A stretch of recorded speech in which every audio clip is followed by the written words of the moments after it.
Have you ever wondered why people naturally follow some leaders while others only obey out of fear? Napoleon Bonaparte is often quoted as saying, "A leader is a dealer in hope." I think our own languages have been teaching the same lesson for generations. Mokodue, tsosiwa, yo a itsosang. A leader cannot lift someone who has no desire to stand.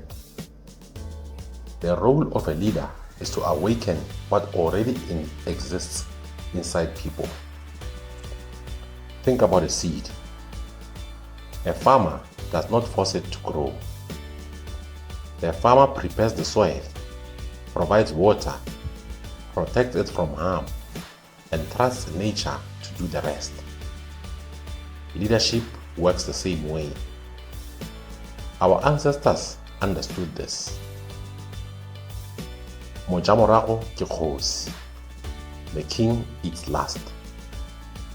Not because suffering makes someone noble, but because leadership means taking responsibility for the well-being of the community before taking care of yourself.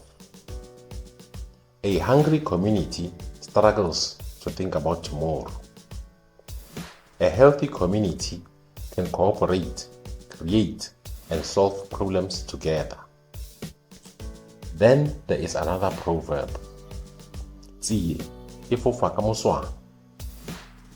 The grasshopper flies because of the nourishment within it. People also rise because something inside them has been nourished. Knowledge, purpose, health, dignity, hope. A leader does not become another person's wings. A leader protects the conditions that allow others to fly. Today, we often confuse leadership with power, followers, titles, or popularity. But trees do not grow because the gardener is famous. They grow because the conditions are right. Perhaps this is the lesson. Whether you are raising children, growing food, building a business, or leading a community, your success is not measured by how many people depend on you. It is measured by how many people become capable without you. Grow food, grow medicine, grow people, grow hope. Re a gola, re a boa. A leboge Rapasedi. We give thanks to the Most High. Thank you, son.